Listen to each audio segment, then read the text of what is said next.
All right, I think we're good to go. Good afternoon. Welcome everybody to the Carnegie Endowment for International Peace. My name is Jim Schoff. I'm a senior fellow here in the Asia program, run the Japan program, and it's my pleasure to welcome you to today's event, the Geopolitics and Geoeconomics of Submarine Cable Networks. We'll be looking at this through a particularly kind of U.S. Japan alliance lens, and today's event is part of our pretty much ongoing annual collaboration with Keio University and Professor Chia, who's been a good friend for a long time. And we're also adding today the Mitsubishi Research Institute is a supporter, and the Japan's Ministry of Internal Affairs and Communications to bring this to you. And this is, we're going to talk about an issue that is quite literally out of the public eye.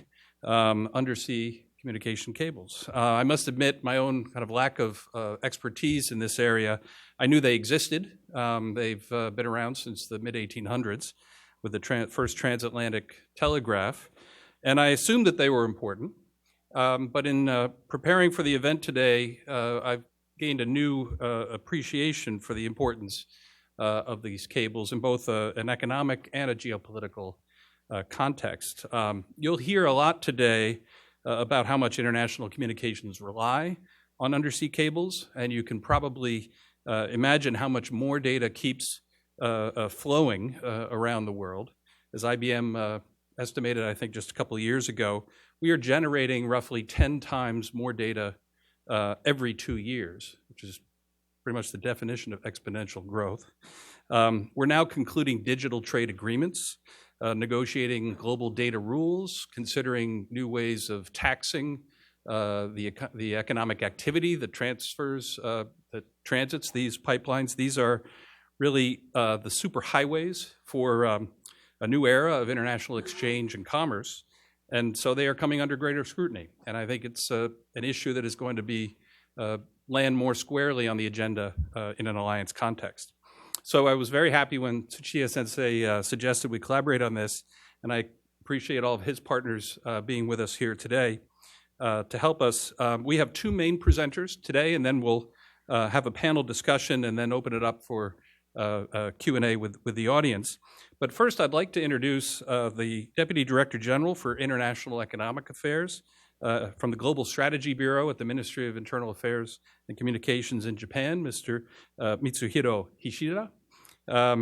Prior to assuming his role now at MIC, he was the Director for Multilateral Economic Affairs Office from 2012, and he's been responsible in charge of negotiation for a wide range of multilateral issues in the information communications technology field.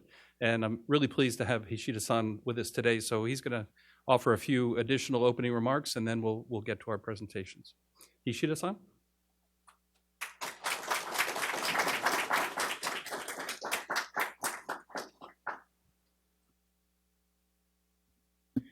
Hello, good afternoon. My name is Mitsuhiro Hishida. I'm a Deputy Director General from the MIC, Ministry of Internal Affairs and Communications. I'm in charge of the U.S. and Europe and Russia, and since I took my office last July, I've been talking with our U.S. colleague about the digital economy in Asia Pacific. How is the potential area of the collaboration between Japan and the U.S.? And one of the topics is this connectivity issues. How can we, for example, connect the Pacific Islands to the network or the fiber undersea cables? This can be one of the issues. And talking about this, while discussing these issues, we think it might be a good idea to have some survey concerning this, the survey concerning the environment and what is the key market players there in the fiber optic cables. So we prepared some slides, but it didn't show up. Anyway, it's coming. Oh yeah, look at this map, world map. This shows that world traffic that is on submarine cables in the world. And since the data is increasing, and the cross-border data is also increasing, and you can see the big line between on the Trans-Atlantic Ocean, Trans-Pacific Ocean, between the continent, South American continent, and so on. And global market size of the global internet traffic is also the size of the global internet traffic is growing. And for the importance of the international submarine cable is growing. And I also see why the market changes. The cable suppliers and cable owners are also changing.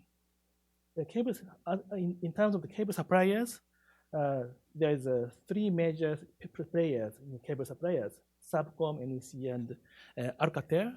And we are seeing the new market players there. That's Huawei Marine. So Chinese, there are emergence of the Chinese companies in this cable suppliers. And in terms of the cable owners, traditionally the cable owners is major international telecom carriers, but recently there are two changes. First, you can see the emergence of the Chinese players.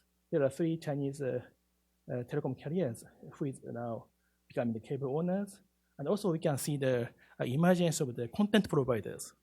You can see the Google and Facebook, and now they are sponsoring this deployment of the fiber cables, undersea cables. Is it possible to go next page? Oh, click. So as for the research of this project, we are now there are two work streams. One is to convey the international survey, and the theme of the survey is, for example, what is the current status and trend on installation of the submarine cable, and what is the current status of the major players in the submarine cable market, and what is the risk. There is always a risk. While we are discussing these issues, we identify that there is a significant kind of risk surrounding the submarine cable. One is a physical risk. That cable deployed undersea might be disturbed, might be disrupted by for example, some physical accident, while they are doing the mining or fishery. That might be some physical disruptions. And other case may be the stealing of information. They might have some apparatus on, for example, landing station, and they might steal the information from the submarine cable. It can be a big, serious security breach. So I think it can be the potential topic between Japan and the U.S.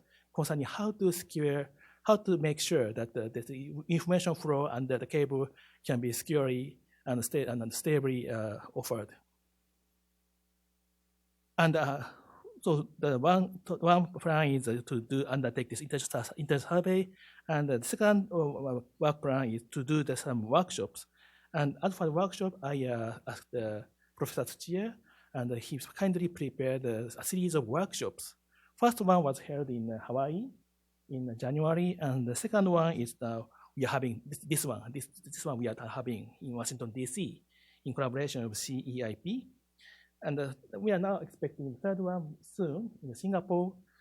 And because when we talk about this fiber undersea cables, it's quite important to engage in other Indo-Pacific Ocean countries in the discussion. So in this, I'd like to thank the Professor Chia for preparing this workshop, and also I also thank Jim for preparing everything here, and I'd like to thank everyone who came to this room and participate in the discussion. Thank you very much.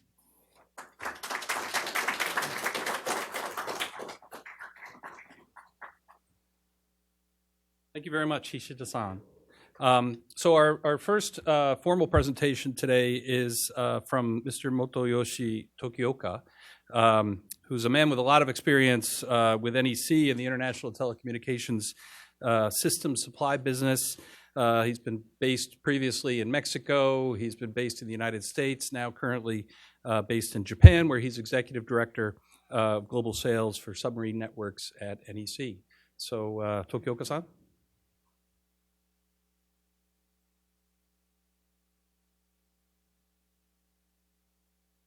Good afternoon, everyone. Thank you for coming. My discussion today is about the submarine cable system supply dynamics. But I also try to talk a bit about how the submarine cable systems are made of. As many of you are aware today, many submarine cable systems are in operation in the world. And every year, every semester, new systems are being built somewhere in the world, right? And when we talk about submarine fiber optic system, we are basically talking about the telecommunication use cable, which has both the repeated system as well as repeater-less system. That's depending on the distance of the cable. And also, there are systems for specifically oil and gas offshore connectivity. Some of the oil platforms use fiber optic connectivity. And also, there are some systems for the purpose of earthquake and tsunami monitoring. This is especially very much used in Japan. And what makes submarine cable systems very special from technical aspects are basically the large capacity and long design life and high reliability.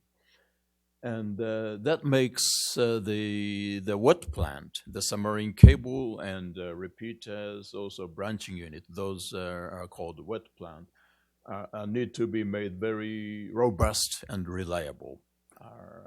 ITUT recommends 25 years of as the useful life of this kind of system.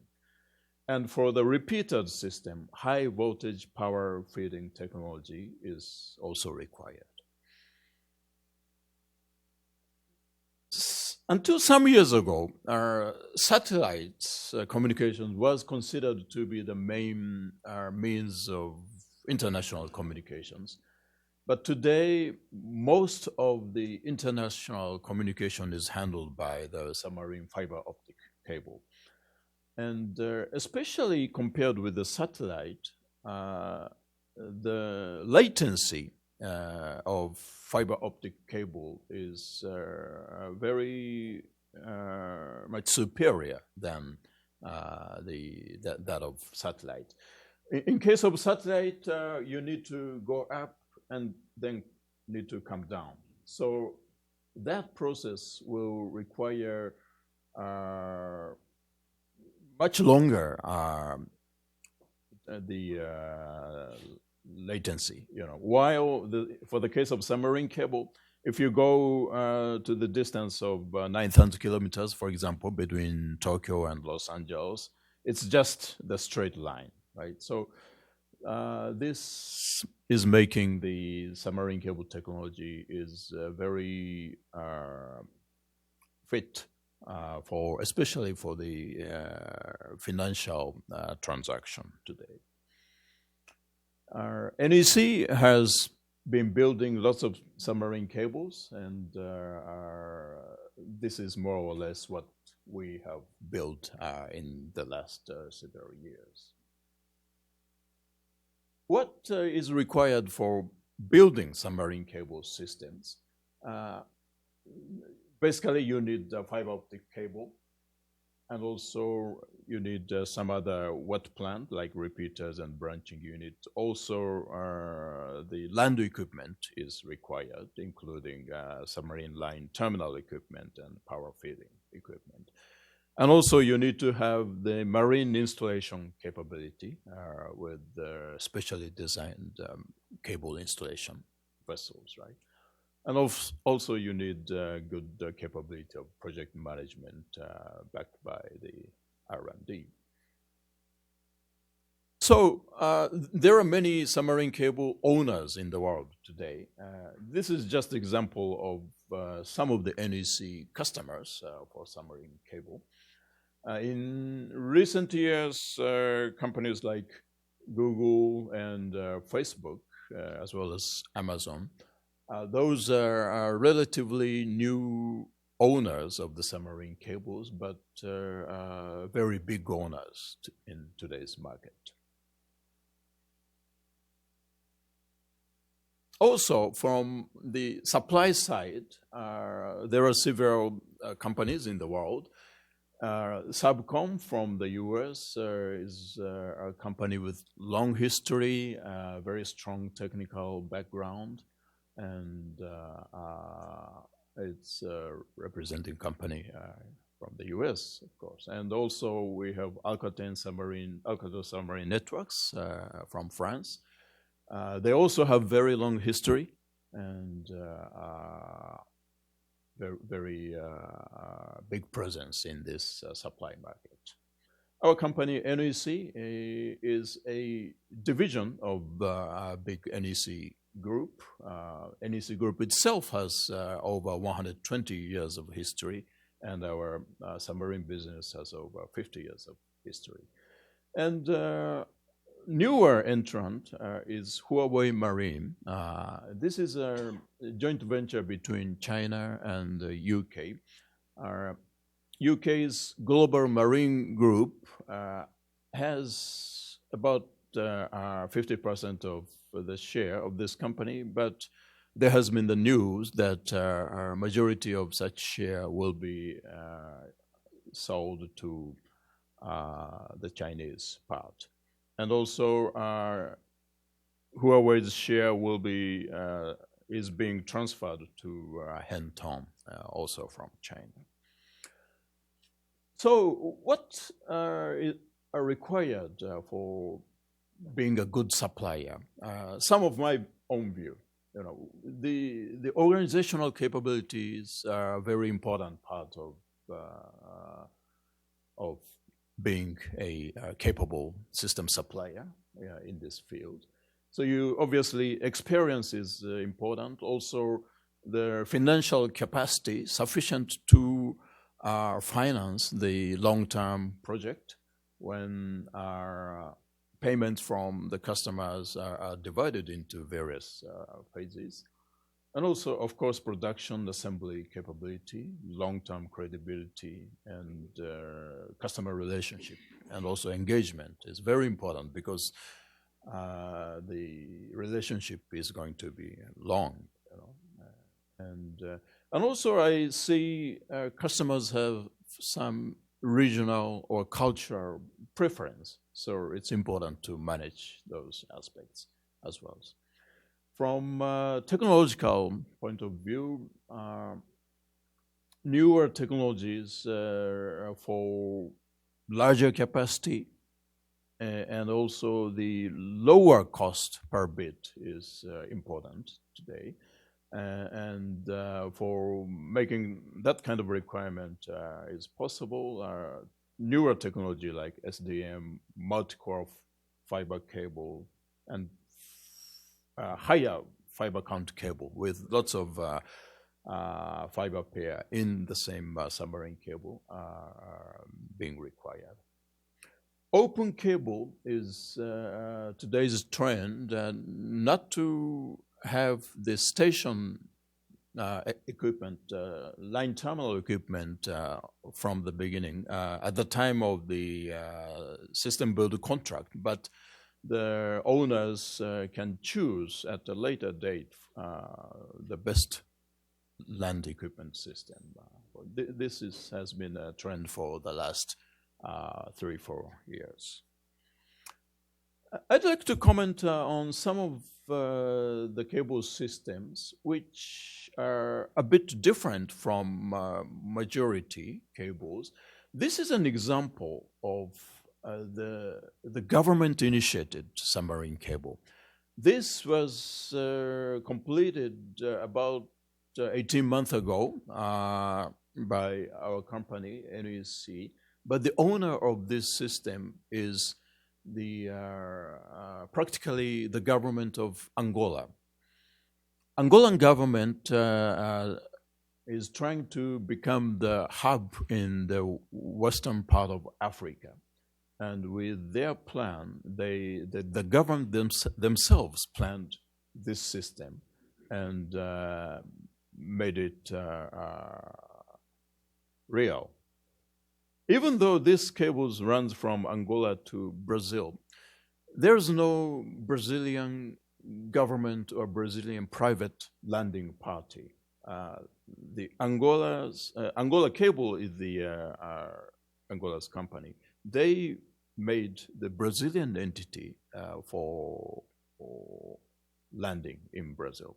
So this is an interesting example. And this project was financed by JBIC, Japan Bank for International Cooperation. Also, the NEXI is the export insurance company of Japan. So this is supported by the Japanese government. And in similar way, this could be another government-initiated project. The Chilean government has been working on this plan, going from the South America to Asia. And when this is realized, this will also be another case of government-initiated project. Okay, and finally, I would like to also introduce a different use of submarine cable systems. This is an example of the system in Japan with close to 6,000 submarine cable just to cover a small area from the northern part of Japan to close to the metropolitan area of Japan. This system is for monitoring the earthquake activities on the ocean bed. And also when tsunami happens, the sensors can detect very subtle movement of tsunami. So this is not for all the country, but the Japanese government has been spending a lot of money on this kind of system. Thank you very much.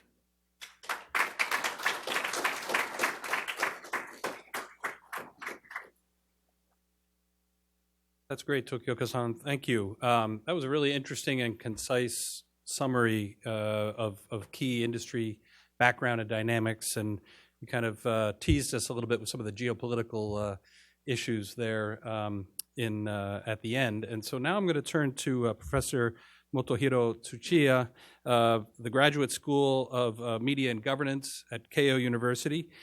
He's also Dean for the Faculty of Policy Management there. He's been a visiting scholar at the University of Maryland, GW, MIT, East-West Institute, and he's always been very well connected, kind of straddled both the policy world and the academic research field and the private sector as well. So I always enjoy listening to him. Professor Tsuchiya?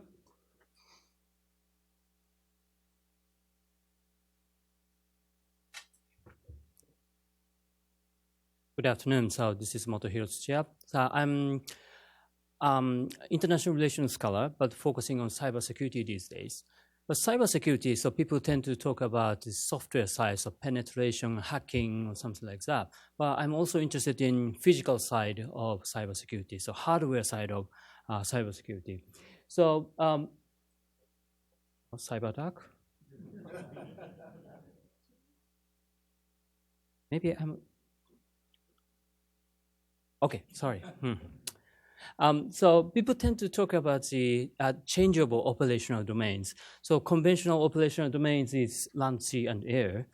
But today we talk about the fourth operational domain is outer space, and the fifth is cyberspace. How do we protect cyberspace? That's our concern these days. But what is cyberspace? That's my first question today. So cyberspace, I say this is just a combination of communication devices, communication channels, and storage devices. So it's not something floating in the sky. So cyberspace is a physical entity, actually. So people say, so the internet is a cloud. Cloud service is very, very important. But the real figure of the cloud service is this. So this is a data center of Google. Many of you are using the Gmail. But Gmail messages are stored in the servers owned by Google. And I took a sabbatical leave in Hawaii a few years ago. So everybody at my university are angry with me. So what do you do in Hawaii for 1 year? So I said no hula, no ukulele, no beach. But I went to, I had enough time. So when I was walking on the streets in Honolulu, so I found this cover on the street. So it says traffic signal. Oh, it's interesting. What is inside? So I opened up. I found this. So this is a cable. And this is not part of the internet, but this is a cyber system. So they are using the similar technologies. This is part of the cyberspace. Cyberspace is becoming much larger than the internet. These are not connected to the internet, but we are using the same kind of technology these days. And you will see this kind of box on streets. And I opened up. So you will see this kind of thing. So this is computers to manipulate, control the traffic signals. So this is also part of the cyberspace. And if you go down underground of the Tokyo city, so you will see this kind of big tunnels, actually. So we call it todo in Japan. But so there are a lot of pipes and communication cables. So if you go underground of Tokyo streets, you will cut the cable. So the function of communication systems in Tokyo will be lost.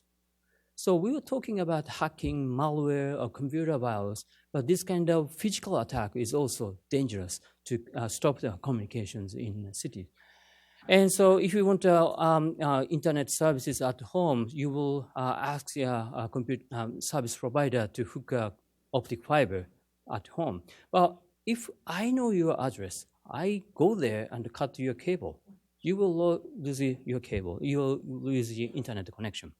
So this is applicable to whole Japan because we are dependent on undersea cables. Tokioka-san mentioned that 99% of the international traffic goes through undersea cables, submarine cables these days. So here's a map of the East Asia. We have a lot of cables in this area. But actually, where are those cables? That's my question these days. So in Hawaii, so I said I do not want to go to beach, but actually I did. So I went to Hanauma Bay. This is a very famous spot for tropical fish. But people are going to the left side of this bay, but I went to this place because I found a picture online. So 1956, they blew up corals to place undersea cable there. Because I had enough time in Hawaii, so I took a videotape of undersea cables. This is not me, so I'm taping. But you will see two cables on the bottom of the sea. It was quite easy to identify the location of undersea cables. So this is a very old cable, so it was installed in 1950s, and so we are not using this anymore in 1970s. So at that time, it was easy to identify the location of undersea cables. So cables are lost, disrupted in a few places. So in 2013, so cable were cut in Egypt. And so 3 people were arrested during cutting the cable, actually. So it's a strange faces, but so it really happened. And so this is a 2015 New York Times. It says Russian submarines and spy ships are aggressively orbiting near the vital undersea cables to disrupt U.S. economy. It might happen in the future. And actually it happened during the First World War. So British cut cables, German cables, to disrupt German communications. And here's a imaginary picture of CNN. So they might use the undersea drones to cut cables or disrupt the cables near the east coast or west coast of the United States. But in Hawaii, I had another idea. So we don't need to go down to the bottom of the sea. So I went to the Makaha beach, very local beach on Oahu. And because I found a map in the library, it says here's a coastline. So left side is the ocean. So right side is land. There are many, many cables at the bottom of the sea. But it also says here is a manhole for maintenance. I went there, I found a manhole, and I opened it. No, I didn't. So I found this picture online, but something like this. So it's quite easy to cut cables. But if you throw a bomb into the manhole, maybe so this kind of cables are lost. I'm an ordinary man. I'm tracking the public records. It's easy to identify the cable landing points. So here's a map again. We know where our cables are landed. So in Japan's case, Tokyo and Shima. In Korean case, Busan. In Taiwan, north and south. In China, Shanghai, Shantou, and Hong Kong. We know each other. Where to attack, actually. My hobby today is to visit cable landing stations all over the world. This is Japan. This is in UK. So it's a very old one during the Cold War. So they are big facility underground, actually. And this is Singapore, very close to the Changi airport. And this is Singapore, Taiwan. It's easy to identify a cable landing station these days. So here's a map of the Belt and Road of the Chinese government. So China is trying to build land line and sea line, but their third way is digital Silk Road. So there are three levels of communication roads. And this is a map of the sail cable between Cameroon and Brazil. So Tokioka-san mentioned the cable by JBIC, Japanese Bank of International Corporation. But so China is also investing, so actually owning this cable. China Unicom is a part of the owner of this cable. But it's not related to China at all. So China is investing far away from their homeland. And so China is planning another cable between China and Chile. So they are trying to expand their cables in the ocean. But they have the digital Silk Road and they have the digital Leninism to monitor people's activities online. So there might be another version of cyberspace in the world if they try to expand their networks. So they are trying to expand the cables. But on the other hand, so Admiral Stabilis warned that they might cut the cables during the wartime. So we have to be careful how to maintain these kind of critical infrastructure in today's world. So here is a map of the Indo-Pacific. Indo-Pacific is our common agenda between Japan and U.S. governments. So how do we have a better secure critical infrastructure is our policy agenda these days. So cables are very, very important strategic asset. But the islands such as Japan, Taiwan, Hawaii need to protect cables physically. So United States itself are dependent on undersea cables in the Atlantic and the Pacific. We have to think about the physical protection of these important assets and how we can govern the use of undersea cables. This is a very important agenda. So ICPC, International Cable Protection Committee, is in charge of the protection of cables, but it's a private organization. Of course, some members are the government entities, but we have to coordinate private and public governance of undersea cables for our today's information society. Thank you very much.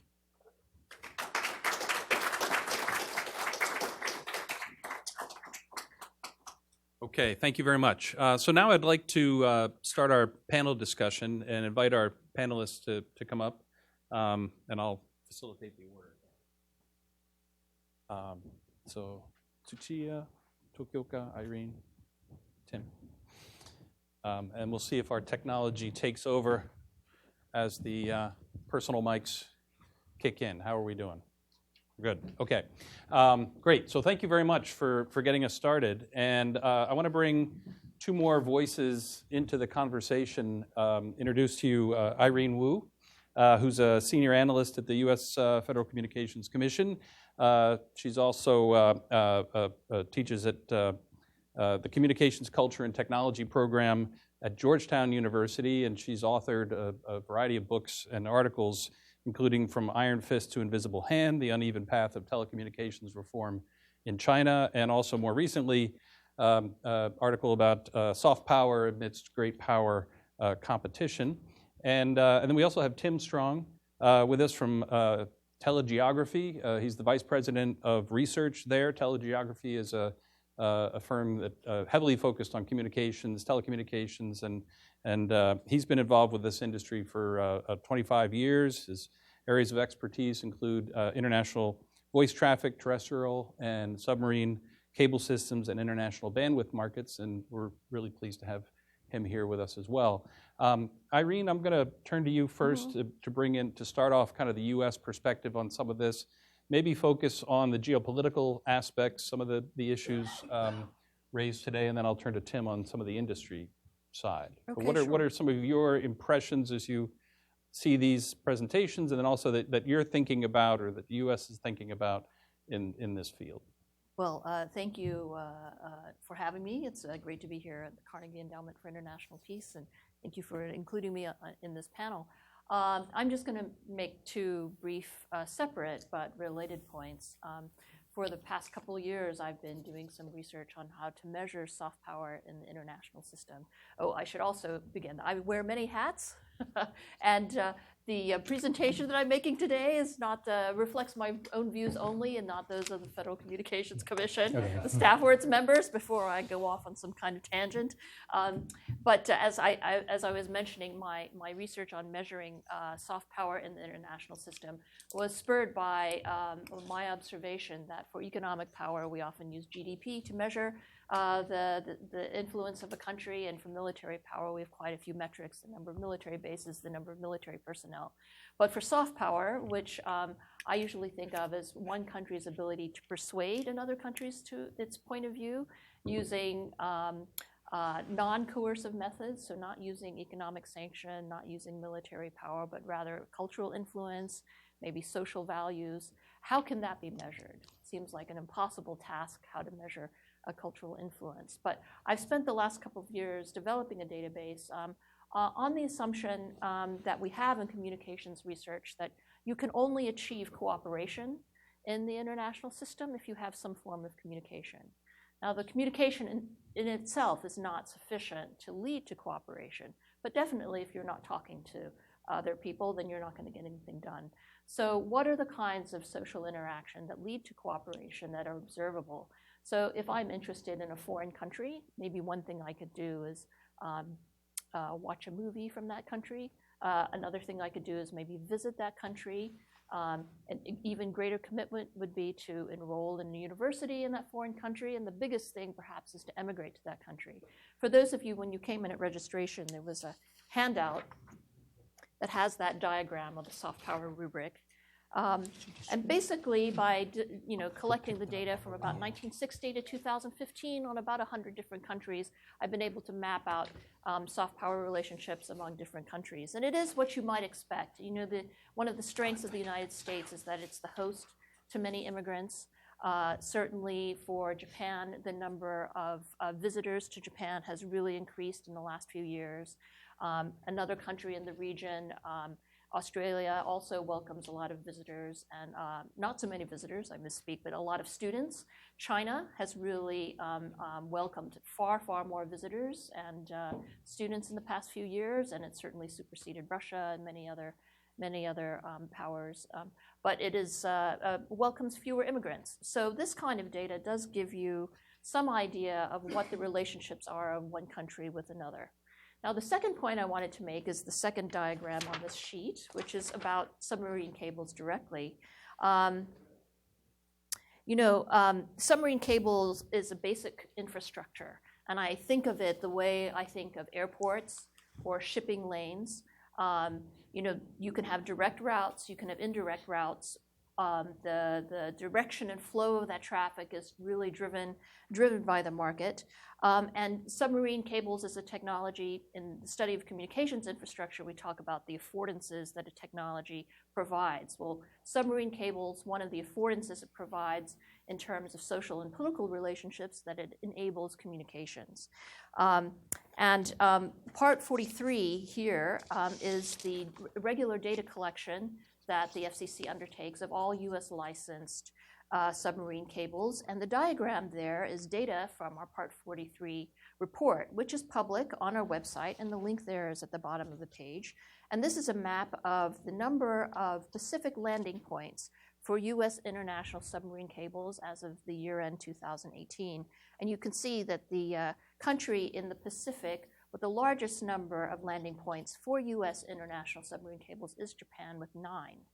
And there are 2 in China, there are 3 in Taipei, there's 1 in Hong Kong, and so on and so forth. So I just wanted to this audience, bring to your attention the fact that there is public data on submarine cables as they are licensed here, and a couple of other regulatory authorities around the world do publish that data. Oh, great. Thank you, Irene. And that's a good segue into Tim and some of the work that telegeography does in this sphere. And I wondered if you wanted to comment a little bit on some of the industry aspects and how you see this industry evolving and some of the issues we should be thinking about around the corner.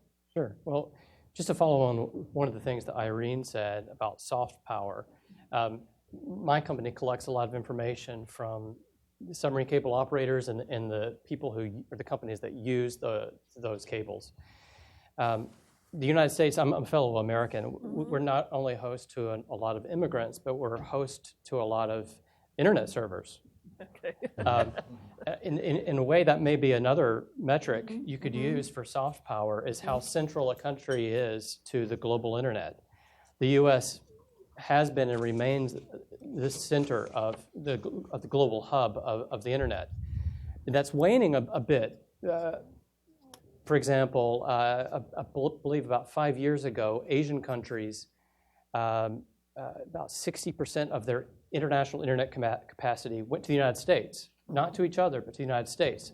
So if I'm in Japan and I want to get to an internet host to go to a website, sometimes I would go, log on, and it would go all the way across the Pacific to California and then come all the way back. And naturally, that's begun to change. There's more interconnectivity within Asia. But one thing we kept a close eye on a few years ago was after the Snowden revelations about the extensive wiretapping by some U.S. government agencies. A number of people came up to me in the submarine cable industry saying, we're never going to build a cable to the United States again. I said, yeah, okay, well, we'll see. And guess what?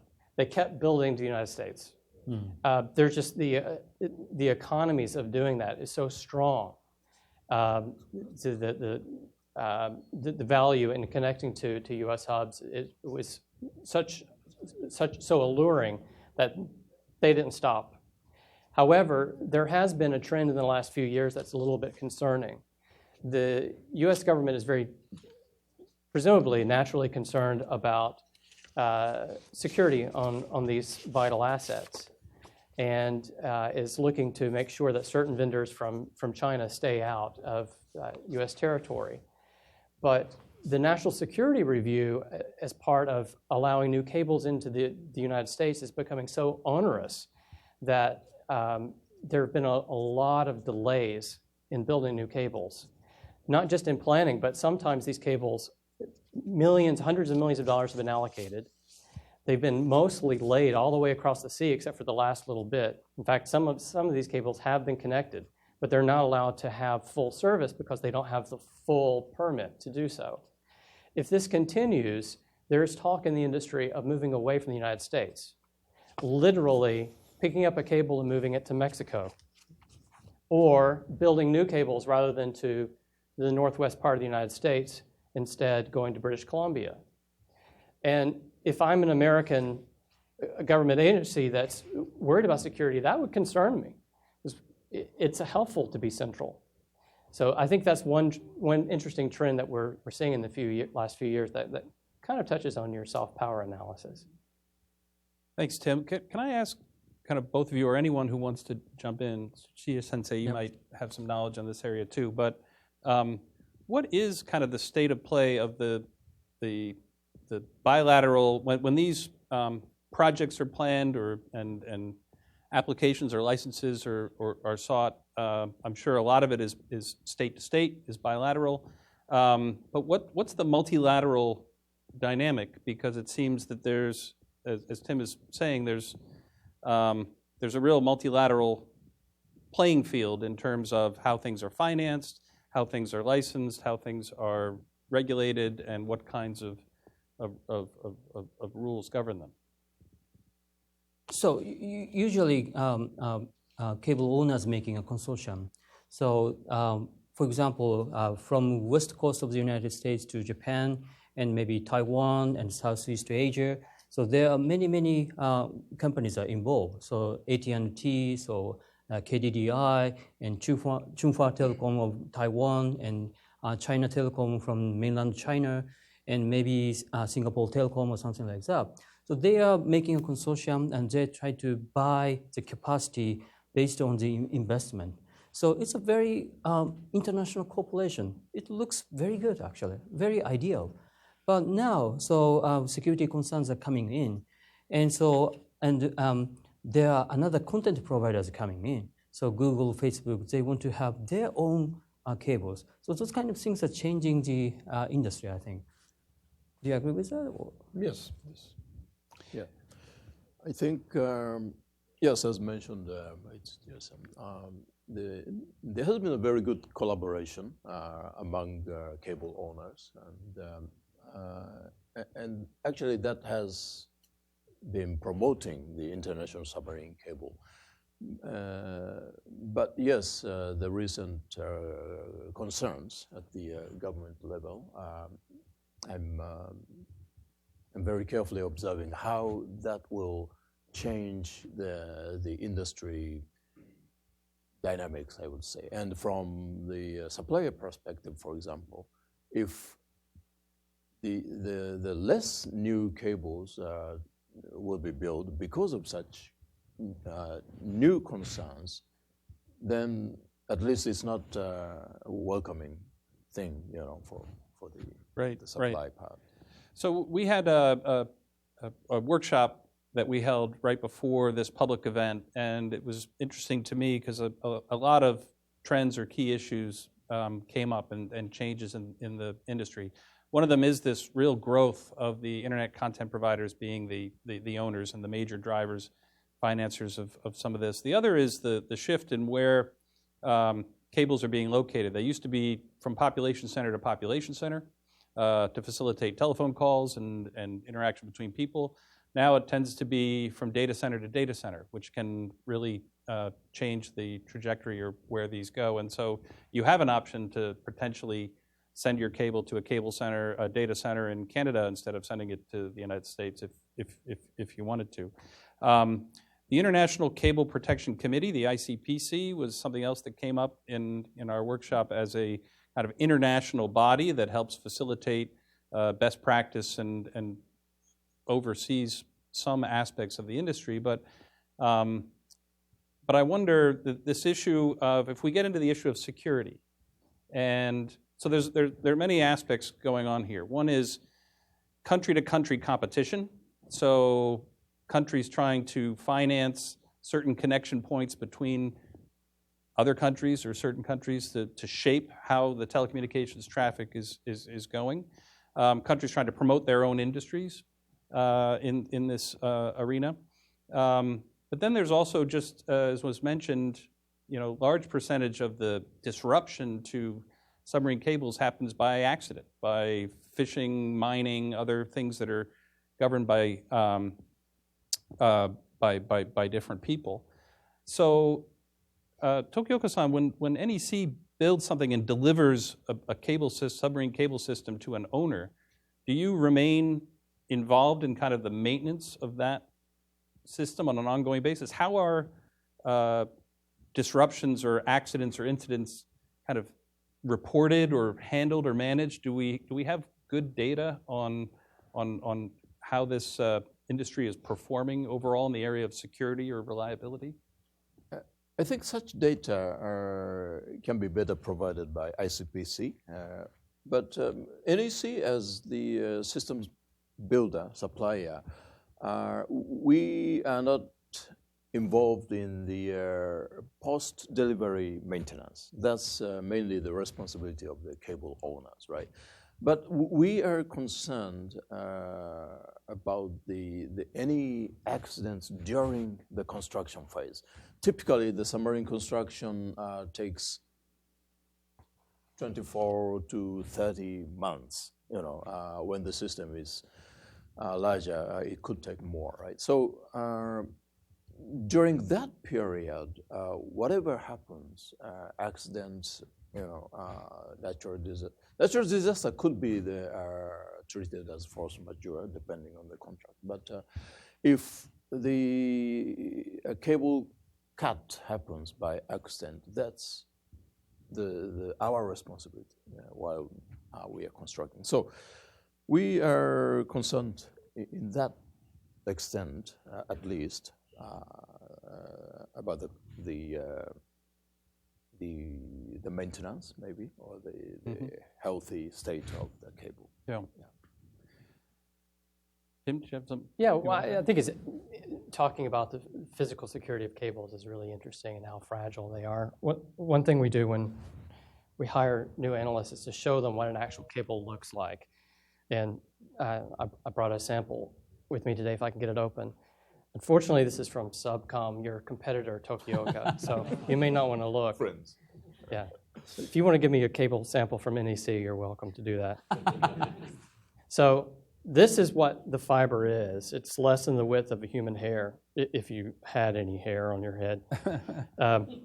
And obviously, this is really fragile, but you might think, well, you're not laying an actual fiber on the seafloor. You have a protective cable around it. Well, this is the cable itself. This is a lightweight cable, correct me if I'm wrong, and it would be armored with steel wire wrapped around it as it gets closer into shore, but deeper areas where there's less fishing and shipping, and where it's geologically stable, this is what it would be. It's not much, it's about a finger width. And if it looks fragile to you, it's because it is. We occasionally get questions from journalists, what would happen if a terrorist blew up a cable? Well, the answer is cables break all the time. On average, there are about 100 a year broken, and that works out to be 2 every week. Why don't we hear about them? Well, and how do we mitigate against that? The first is safety in numbers. You just build a bunch of cables. And if one breaks, you have failover to the others. The problem with that is, what if all the cables are routed through the same geographic area? And that becomes a problem when you're talking about the Ring of Fire across the Pacific, where it's seismically active. And 3 events come to my mind. One is almost 10 years ago, I guess 9 years ago in March, was the tsunami event off of Honshu. Obviously, great loss of life and destruction on land, but it also tore up a number of cables, shredded kilometers worth of cables, very destructive. Similarly, there's a strait called the Luzon Strait between Taiwan and the Philippines. A lot of intra-Asian cables are sort of herded through there.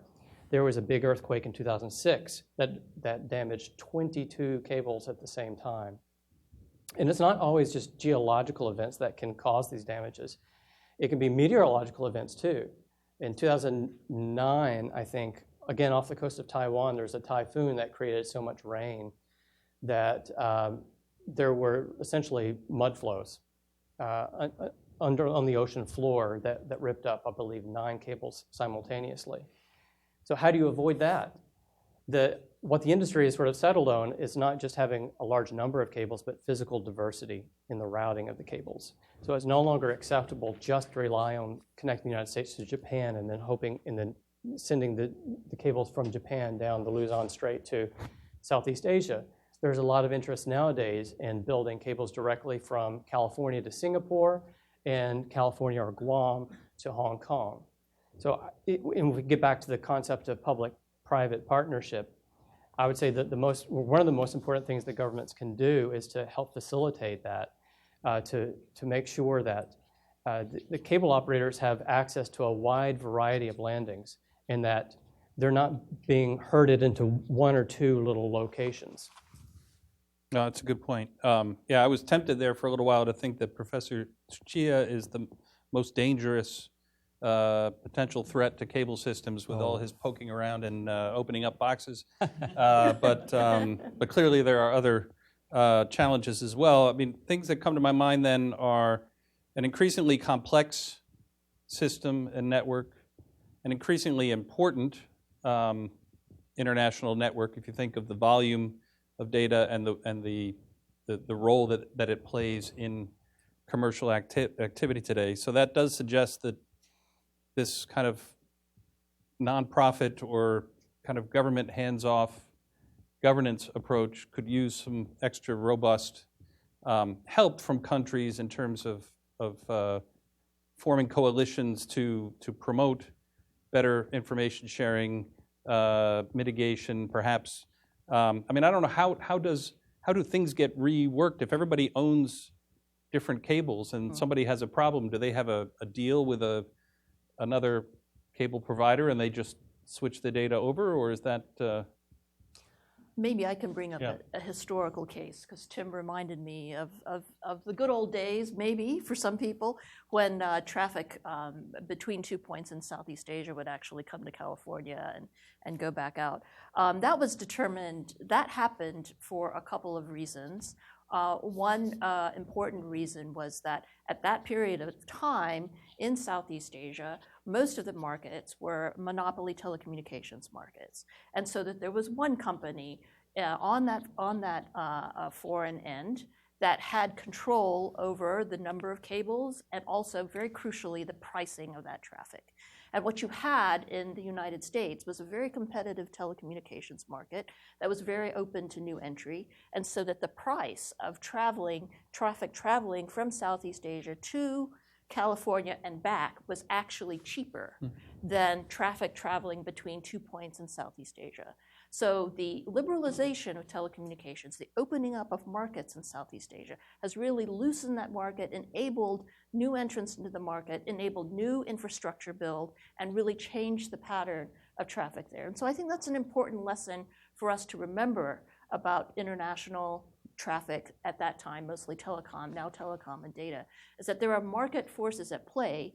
The traffic is going to move from one place to another. It's just a question of which route is the fastest and the cheapest. And the telecom systems do have in place, the switching capability to make that determination at any given point in time. So that's something that goes on in the network all the time. And every country wants to be in a position where you benefit from that business. Are we reaching a point, and I want to bring the China piece into this, where the geopolitical competition or the strategic competition with China is perceived such that this becomes yet another venue for that competition in terms of competing with each other to out-subsidize the other in terms of certain types of routes?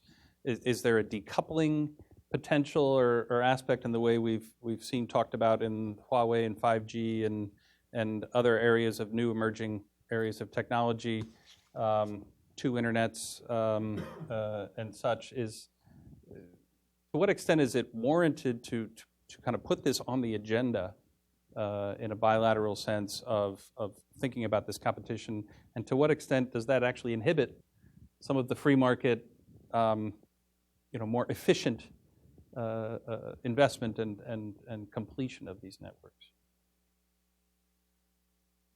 So Hishida-san showed up slides. So there are three competitors, so NEC, Subcom, and Alcatel. But so Huawei Marine Networks, they changed the name, but so it's less than 10%. But they are fourth provider of the cables these days. And if I ask a question to the owner of cables, so do you want to use the Chinese products? They said, if cheaper enough, they might buy cables from China or NEC or Subcom or other operators. They don't mind it.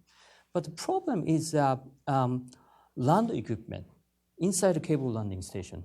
So it's very competitive these days.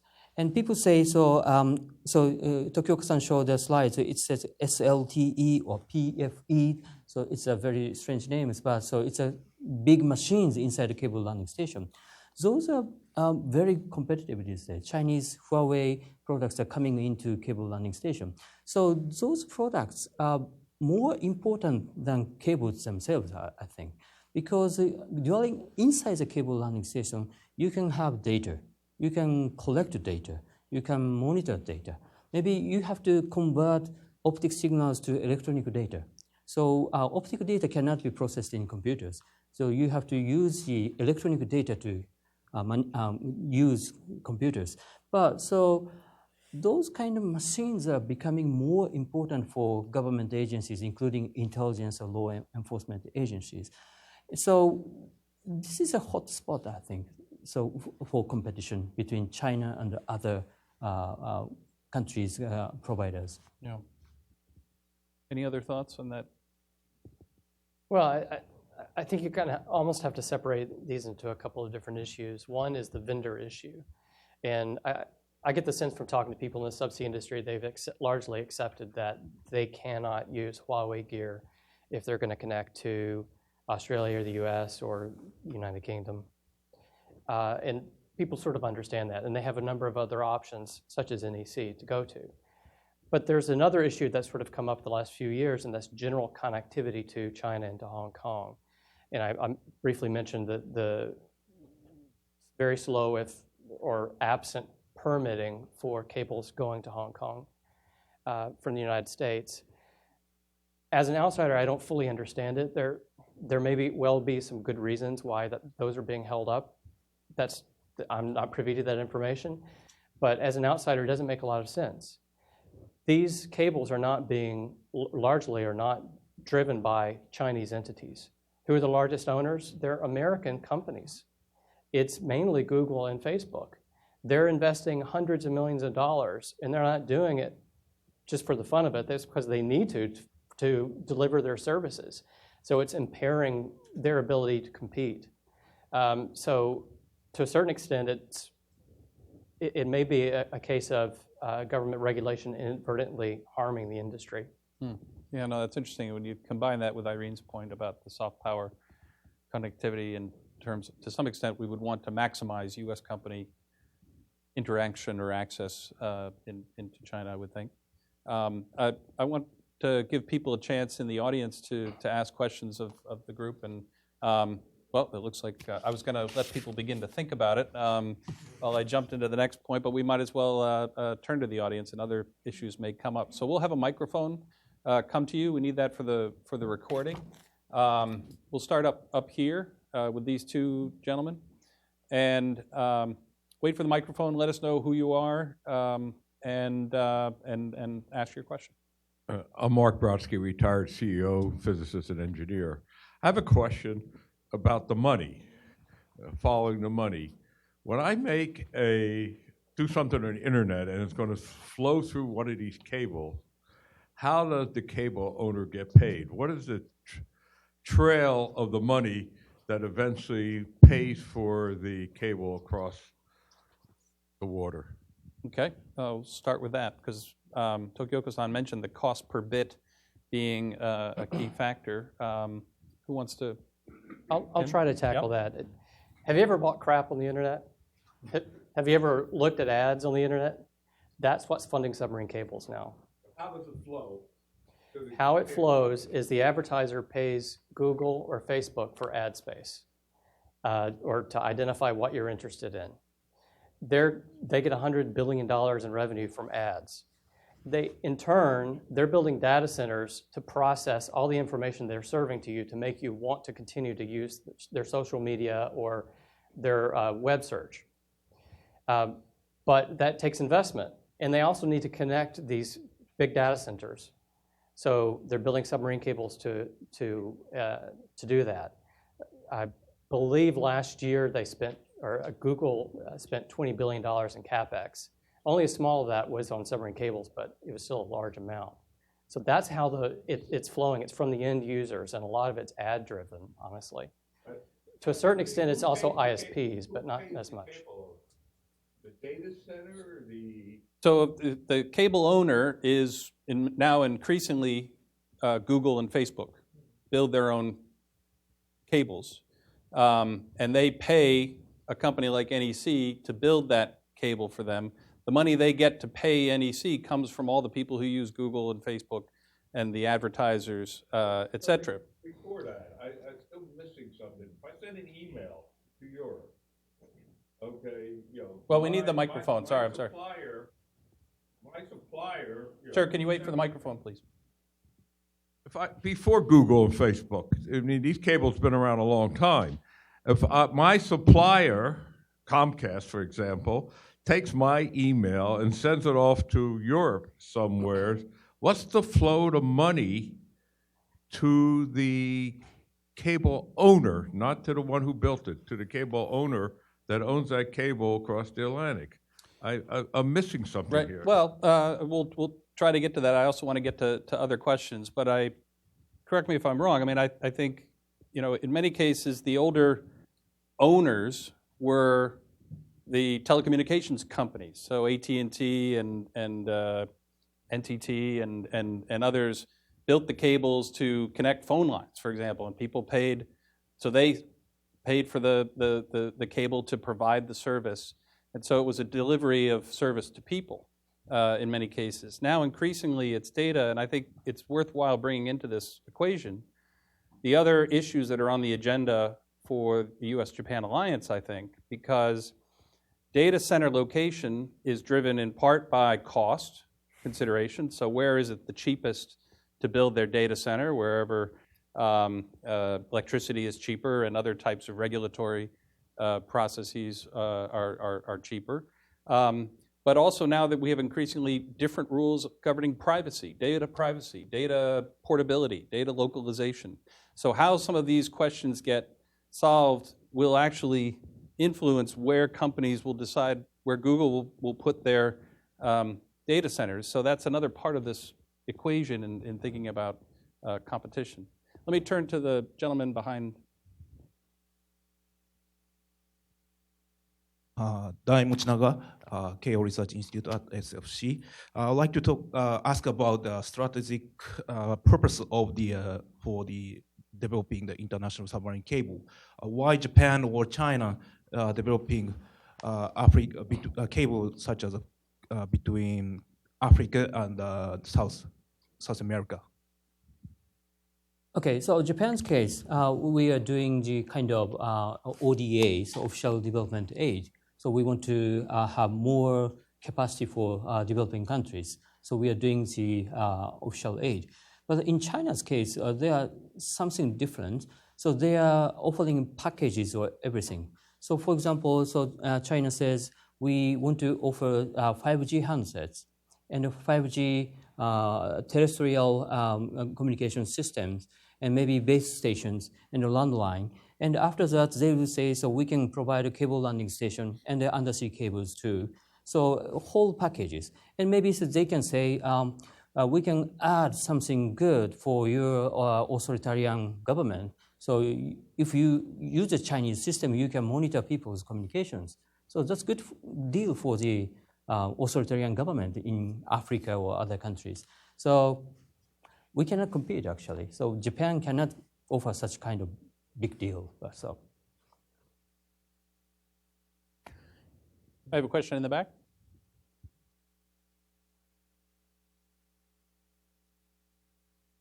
My name is Roger Cochetti. I work with investors in the technology sector. I have two questions. The first is, the roster of owners and operators of undersea cable for decades was pretty stable. AT&T, Cable and Wireless, Deutsche Telekom. But today, it's not clear from what the panel said, what is the roster of the principal owners of undersea cables today?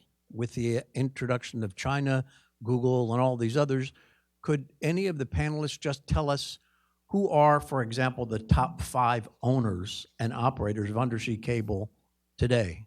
The second question is, the geometry, one of the speakers explained earlier, of satellites versus cable is fairly obvious. Sending a signal 23,000 miles up and 23,000 miles down is a lot longer than sending a signal 6,000 miles across the Pacific. So you're going to have issues of latency with the geostationary satellites. But there's a new generation of satellites that's sort of advancing or coming upon us. And the geometry of satellites is that I can go directly from Osaka to St. Paul, or I can go directly from Toronto to, Bangkok. And I don't have to go point to point, but I can do multi-point to multi-point. So satellites have certain geometric advantages. If you don't have a round trip that takes a quarter second, what do any of the panelists think about this new generation of satellites, which has the potential to eliminate the latency benefit of cables, and does it suggest a change in the distribution of traffic between satellites and cable? Thank you. Okay, thank you very much. So we kind of have a top 5 owners question, and then questions of satellite competitiveness and role in the international communication space down the line. Who would like to? So I don't have a list of top 5 owners, but if you go to the Part 43 report, every year we list all the submarine cable operators. They're there, and actually if you use the telegeography map, you can see for any given cable who the owners are. So the data is out there.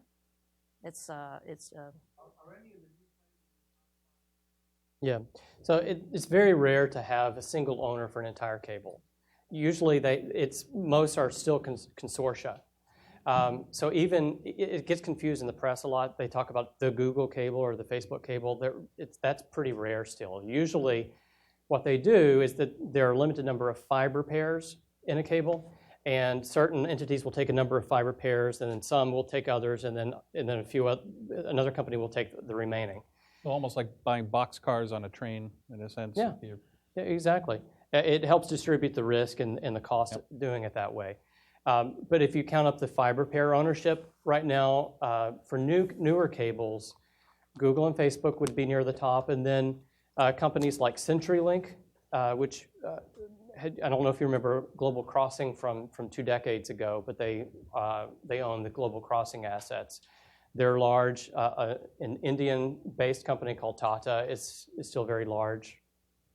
And we're expecting, as time goes on, especially in the Asian market, I would think, Alibaba, Tencent, Baidu, Xiaomi would all be essentially the Chinese equivalents of some of these companies would become increasingly, would rise up the ranks. And we haven't seen that yet. It seems there's a mandate for them to buy through the Chinese carriers. So China Telecom, China Mobile are provisioning on behalf of the BAT so far. But it may be that Alibaba will end up with direct fiber ownership at some point. What about the issue of satellite competitiveness? Do you worry about that at all, Tokyo? Yeah, satellite. We need to see how the newer technologies for satellite move on. It is true today there are newer technologies for satellite, bigger capacity and lower latency, as you mentioned. But the issue of the capacity, size of capacity, is still far behind of that the submarine cables can provide. And also the durability of the entire system. Satellite communication is basically made up with the satellite in the air and their Earth stations, right? And the life of the actual satellite today is around 10 years, up to 15 years, right? So one day it'll come down, right? And then before that happens, you need to launch another satellite. That process push up the entire cost of the satellite communication system, right? We need to see how the newer generation of satellite technologies can push down the entire cost of satellite communication. So as submarine cable system supplier, we are very careful about disruptive technologies which may replace submarine cables. So far, we do not see the new generation of satellite as immediate, the game changer in this field. Another question in the back? Yeah, Rick Fisher, International Assessment and Strategy Center. Just to follow up on the previous question, have you specifically examined the potential of laser communications, laser communication link satellites as a near-term or medium-term disruptive technology? Oh, do we have that expertise on the panel? Tokyo-ka, have you? We have not particularly looked into that technology. I don't know. Is it actually used? Chinese have been developing Mike, please. Chinese have been developing a data relay satellite system based on laser links. It hasn't been lofted yet. It's a bit behind the schedule that was explained to me a few years ago. You mean quantum communications? No. Laser link. So in terms of thinking of this ever-present competition between wireline and wireless, right? So what we're talking about here today are submarine cables, which is, between points along the coast, right? Which is a particular kind of traffic. And satellite, of course, may or may not be competitive in that particular segment. But on land, there are other kinds of communications where new satellite technologies may be far more disruptive sooner, right?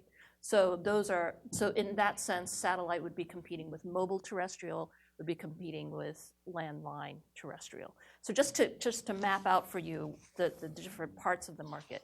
But today we're talking about submarine cables, right? But we haven't done an extensive analysis, but from what we've seen, the companies like LaserLight and the Chinese entity you mentioned that would use laser signals to low Earth orbit satellites, it has a lot of promise, but even then, it still could not match the economies of scale you get through fiber optics. I have another question here.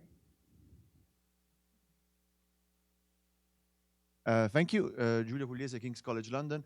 I'd like to follow up on Mochinaga-san's question, and Tsuchiya-san or Sensei or anybody else, if possible, could expand on it.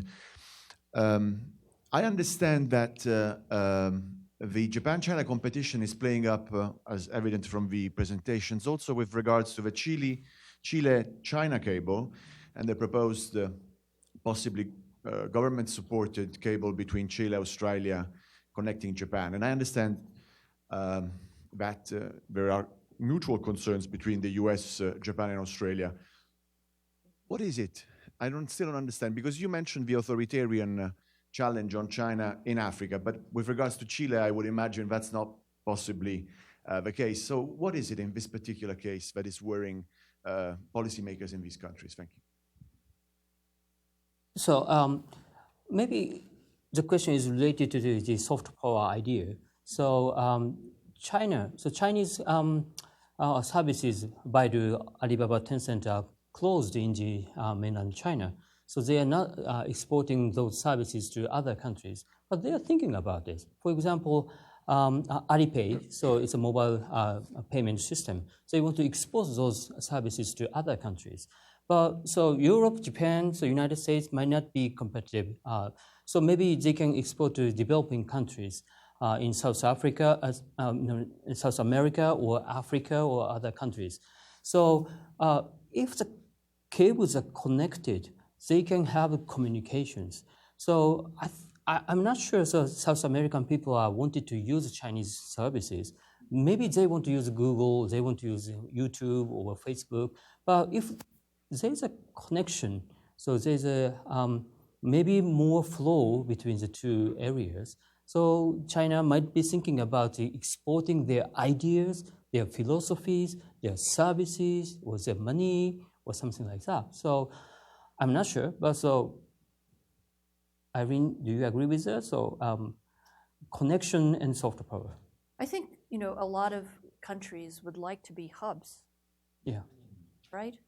And there's competition within a region, among countries, among cities even, to be hubs for their regional network. That would be very attractive, right? And I think Chile is in the running, right? Yeah. This is my speculation, right? But we certainly saw that, it wasn't that many years ago when the rush to be the hub airport in Asia, whether it was Chubu, Osaka, Kansai, Incheon, and then, everybody was trying to be the hub. Often technology ends up leapfrogging over this, and then the planes fly far enough they don't need to use the hubs. But I could see how that connects in a data side. It just seems to me there are these other factors, though, in terms of you're overlaying there are the marketplace factors, but if the big owners are private companies essentially being being funded by what they earn from data moving around, then how that data is governed is going to be a big factor, and then it's the other cost and regulatory issues surrounding that as well. Yeah, I want to add one thing. So there should not be a direct connection between Chile and China. So as far as I understand, so they are trying to build a network first between the French Polynesia and Chile. So French Polynesia is dependent on cables between Hawaii and French Polynesia. So they are dependent on the United States. But now they are trying to build a cable between French Polynesia and Chile. It means that French Polynesia have alternative route. And so those cables might be going through the Pacific Island countries. So some of the Pacific Island countries still are struggling to get new cables. They are dependent on undersea, satellites. So they are very, very slow. And some of the Pacific Island countries has diplomatic relations with Taiwan, not China. But China might turn over those kind of diplomatic relationships. So Pacific Island countries are very competitive places, those kind of competition. We have time for another question or two. I'm going to bring one from over here, and then we'll try to collect the other questions. Maybe we'll do them all. Hi, Riley Walters, Heritage Foundation. Can you talk about sort of the capacity of underwater cables? I mean, as we talk about how more things are connected, more information is being shared across seas, on land, but mostly, I guess, in the context of this event, across seas, and sort of meeting that demand through submarine cables? Okay, let's just collect the last two questions. I have a gentleman here. Oh, hands keep going up. Oh, sorry, I had that gentleman there with his hand up before. I'm Bob Hershey, I'm a consultant. If there's a break in a cable, how does it get repaired? Okay, let's take those two quickly if we can, and then I'll try to squeeze in the last two. Capacity, meeting the demand with submarine cables? Not equal, I think. Sure. Yeah. A contemporary cable can handle maybe 200 terabits per second. It's hard to put that into meaningful terms, but more meaningfully is when will we run out of capacity if we stop building cables? It depends on the route, but it could be as soon as maybe 3 or 4 years. So it's fairly urgent that new cables continue to be built. The one exciting thing in terms of new technical developments that I think, Tokioki, you just touched on briefly, I think, during your presentation, is there's a trend now being pushed by the content providers of Google and Facebook to greatly increase the number of fiber pairs that we can squeeze through a cable. And why that's interesting to other people is that if, as opposed to a 6 fiber pair system, if you could have a 24 fiber pair system, if fiber pair ownership suddenly becomes a lot less expensive. So regular companies or governments can, instead of leasing capacity from an internet provider, they can own a fiber pair of their own. So that's a really cool thing that's coming down the pike in the next few years. Tokioka-san, do you want to address how a cable is repaired? I imagine a little cable rescue repair. submarine goes Yes, down. cable repair, it's, you need to, well, first you need to identify the location of cable fault, right? And that's relatively easy. We have established technology to detect where the cable fault is occurring. Then you need to send a special vessel to the location. And then the vessel need to pull up the cable, and on the vessel, you need to reconnect the cable. And there is also established ways of putting cable together, but the entire process takes time, you know. So, and that's how the cable owners employ and keep a repair vessel in each location of the submarine cables exist in the world. So that's very roughly the way. Great. I picture a big roll of electrical tape just on the basically. ship there. All right, we're going to take these 2 questions very quickly, if we can keep them very brief, so that we can wrap up here today. Hi, I'm Pascal Siegel from Ankara Consulting. We briefly touched on the splinternet, this idea that there will be 2 internets, basically one US, one Chinese dominated. I want to know if the industry is worried about that and is doing, what is the mitigation? Okay. James Sang, you mentioned that the one US company in this area, Subcom, is owned by Cerebus now. Cerebus in general sells those companies off. Will the US government have any interest in what happens to Subcom when Cerebus sells it off? I.e., this is a version of the 5G situation where the US has no incumbent. Would anybody like to address one or of those questions? Pick one.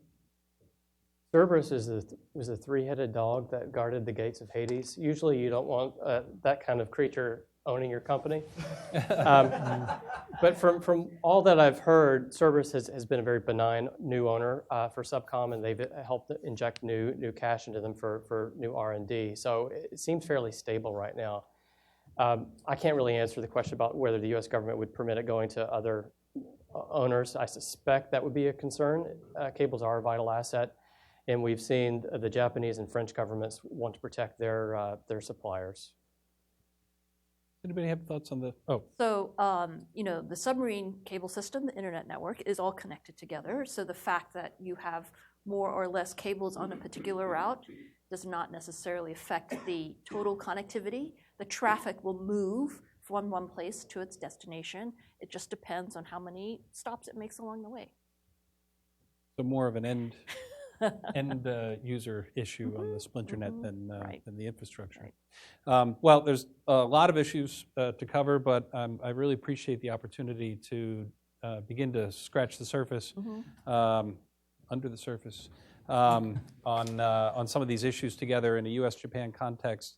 And I look forward to following your exploits, Chia Sensei, of may you visit every landing station in the world. You get a little sticker on for all this. My son wants to go to every baseball stadium to see one game eventually. We'll see if we can do that. But thank you all for joining us today, and please join me in thanking our panelists and speakers.